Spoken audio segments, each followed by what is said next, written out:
Siyempre may bawas po yun na 30%, especially mga regular gift like gift, fans club, privilege gift, mga ganun. So may tinatawag kasi tayong host share, which is yung sa regular gift and sa lucky gift. So kung may magbigay sa inyo ng gift na worth 10,000 coins, hindi 10,000 din yung makukuha ninyong points. Kasi nga may sharing. So may agency man kayo or wala, ganun po talaga yung host share natin in every gift. Kaya kung sakali man po may mag-message sa inyo na kaya nila kayong bigyan ng trade na buo nyo makukuha, huwag kayong maniniwala. Or kaya sabihin nila sa inyo na yung trade natin, ita-transfer ko sa inyo into points. Huwag kayo ututo.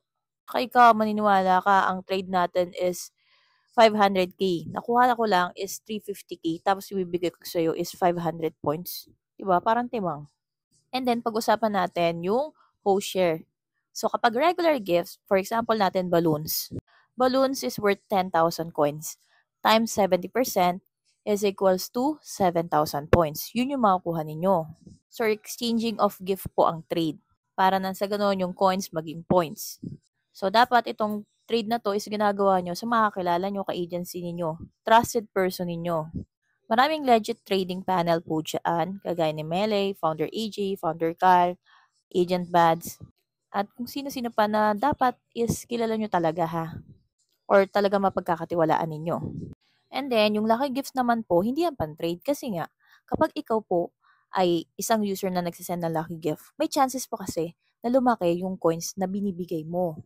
At mas maliit yung percentage na nakukuha ng host sa lucky gift. 4% po ang makukuha niya each lucky gift na isisend mo. For example, Rose. Rose is worth 100 coins times 4% host share, di 4 points lang makukuha niya.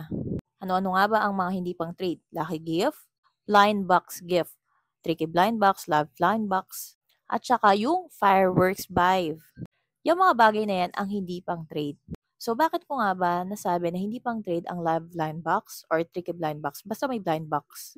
Kasi, hindi po fix ang makukuha nyo dyan. Para siyang surprise gift.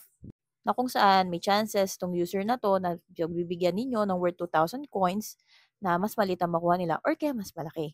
Kaya in case na kayo po ay nag-send ng love blind box tas may nakita kayong won, hindi sa inyo mapupunta yon kundi sa pinagbigyan ninyo.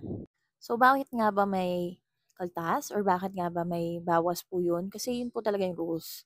Doon sa percentage na yun, napupunta yun sa company and napupunta rin doon yung ibang percentage sa inyong mga agents. Pero gaya nga ng sabi ko sa inyo, may agency man kayo or wala, meron po talagang kaltas na 30% on the regular gift.